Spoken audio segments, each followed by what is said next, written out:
নেতা, যারা প্রভাকাণ্ড চাচ্ছেন, তার বিরুদ্ধে যারা কথা বলছেন, তাদেরকে আমি হুঁশিয়ার করে দিতে চাই।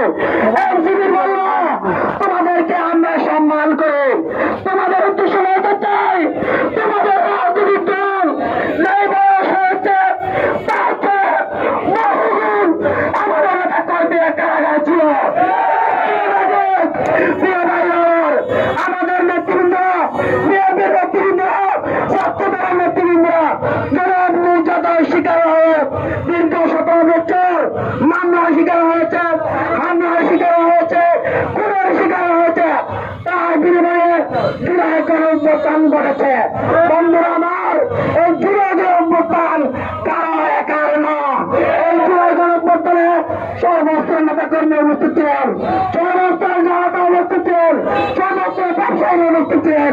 এই জুলাই গণঅভ্যুত্থানে উনি হাসিনা প্রেসিডেন্ট নির্যাতনকে ইতিহাসের রাস্তা করে নিক্ষিপ্ত করেছে। বন্ধুরা আমার, আপনারা যদি আর বেশি বাড়াবাড়ি করেন, আমাদের নেতাদের নিয়ে কুরুক্তি করেন, আপনাদেরকে ওই 25 দিনে হাসিনার মতো এদেশের জনগণ ইতিহাসের রাস্তা করে নিক্ষিপ্ত করবে। বন্ধুরা আমার, বন্ধুরা আমার, আসল ঐক্যবদ্ধ হয়, আমরা বৃহত্তর ঐক্য গড়ে তুলতে চাই, এদেশের সুশৃঙ্খলা ফিরে আনতে চাই, আমরা এদেশের শান্তি চাই।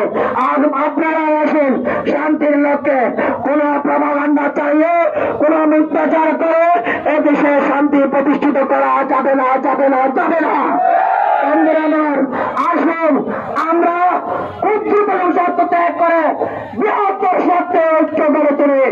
বন্ধুরা আমার, আরেকটি কথা বলতে চাই, এই দেশের মানুষ যখন কোন দুঃশাসনের বিরুদ্ধে আন্দোলন করে ঐক্যবদ্ধ হয়, সেই ঐক্যকে বিনষ্ট করার জন্য একটি দল যেটা চাষি নামে পরিচিত, সেই চাষি সহ তাদের বিরুদ্ধে তাদের সাথে ঐক্যবদ্ধ হয়ে এই বৃহত্তর ঐক্যকে নষ্ট করতে চায়, সেই সুযোগ কাউকে দেওয়া হবে না।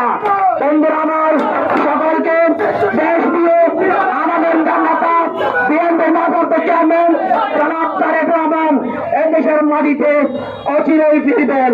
বন্ধুরা আমার, অন্তর্বর্তীকালীন সরকারের